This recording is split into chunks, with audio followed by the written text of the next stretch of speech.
took away your home. 11 is reunited with 8 on an episode dedicated just to them. So let's break down Chapter 7 of Stranger Things Season 2 right here on What Happened.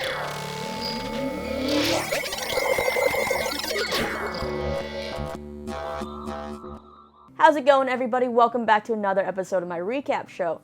This one is all about Chapter 7 titled Lost Sister. Now remember last episode when we didn't have any of 11's storyline in it? Well, this episode is devoted to telling us what 11 was doing during the events of the last episode. I like 11, I like Millie Bobby Brown, and she is great this season, but this episode just seemed to kind of slow the whole season down, because the last episode, things were just starting to get good and escalate for everyone in Hawkins, and then this episode gets thrown in and just kind of feels like a distraction.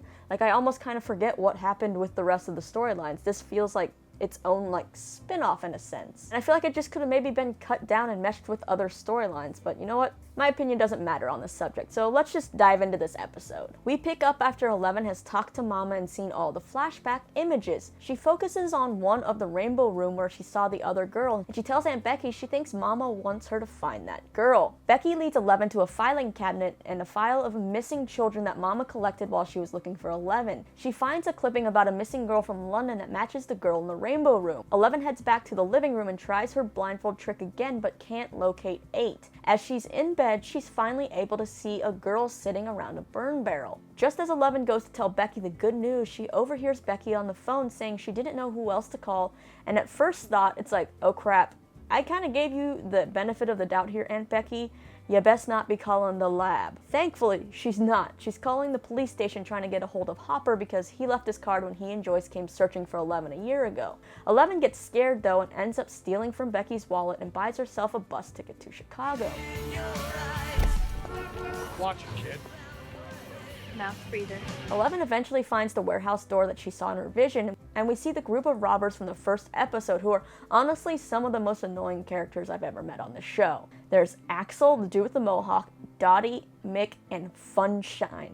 Yeah, Funshine. They actually mashed up Fun and Sunshine and gave it to this big dude as a name. Axel starts to question 11 and threatens her when all of a sudden spiders appear on his arm, making him dance. Then we see 8. 11 informs 8 that she got the picture of her from her mama and that 11 saw her in the rainbow room.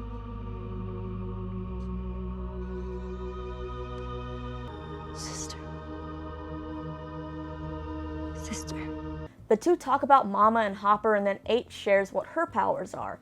She's able to make people see or not see whatever she chooses, just like those spiders on Axel's arm. Now everything is making sense. When we saw that cop see the bridge collapse, but when he got out of the car, he looked very confused because everything looked fine.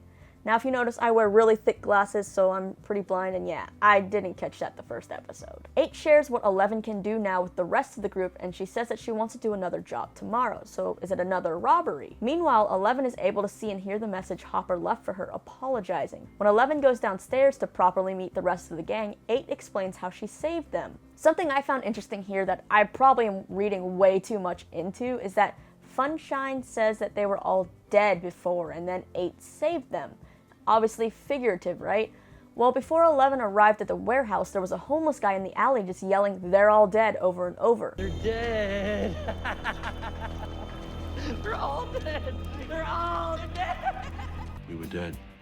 All of us. And at first I was kind of like, is 8 pulling some kind of sixth sense thing on us? Is her gang actually dead and just, visions of her abilities?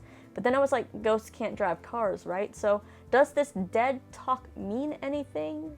Or is it just to be scary? We then learn what 8 and her group are really up to. They're not robbing people exactly. They're tracking down all the people from Hawkins' lab that were responsible in some way for what happened to 8 and 11. 11 then gets trained to channel her anger in order to make her powers stronger. Now, when asked if she recognizes any people in the badges, 11 points out a guy named Ray, who she recognizes as one of the people who shocked Mama. 11 is able to track him down, so the group heads off to find Ray while making a pit stop to rob a gas station and of course 11 steals some Eggos. When they arrive at the apartment, 11 reports that she only sees Ray in the place and he's watching TV, Punky Brewster in fact. They bust in and 8 and 11 talk to Ray while the rest of the group go to find things to steal. The girls ask Ray if he remembers them, and when he says no, 8 makes him see their child versions. Ray then admits he was just doing what Brenner told him to, and he can help them find Brenner because Brenner is still alive and Brenner trusts him and he knows where he is. Now 11 thinks Brenner's dead and thinks this is a whole lie, and when 8 tells 11 to kill Ray, she starts choking him, throws him across the room, and she really wants to kill him until she sees a photo of Ray and his kids on the floor. And at that same time is when the other 2 members of their group find that there are 2 girls in another room, his daughters, that have called the cops. 11 can't bring herself to finish off Ray, so 8 pulls out a gun to shoot him, but 11 makes the gun fly out the window, pissing 8 off, and they flee. Back at the warehouse, 8 explains to 11 how she used to be like her and she escaped from the lab, found a family, but eventually they were gone too, so she decided to use her gifts against those that hurt her. And now 11's kind of faced with the same choice. In a way, this is like the dark side and the light side, with 8 being the dark side, 11 being the light side, and 8 trying to draw her over to her vengeance plan. 11 then sees Brenner, who is creepy even in vision form. He's obviously not real at this moment, just a figment of what 8 has created for 11. This Brenner asks 11 why she didn't look for him and if it was because she thought he was dead or she was afraid of what she'd find. He then says this. It means a rot, and it will grow.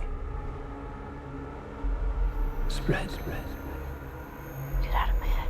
And eventually, it will kill you. In saying this, we've heard something very similar to this throughout the season. So now I wonder if 11 is the key to stopping the shadow monster. Obviously she has abilities, so it makes sense that she would be the key in some way. Anyway, the cops end up raiding the warehouse, but thanks to 8's skills, they're able to get a head start in getting away. They end up caught in gunfire and hide behind the van. 8 uses her powers to make the cops see a wall in order to stall them. The group then all gets in the van except for 11, who in a vision earlier in the episode saw Hopper down in the lab saying he was in trouble or they were in trouble, and Mike trying to get to them to warn them that it was a trap.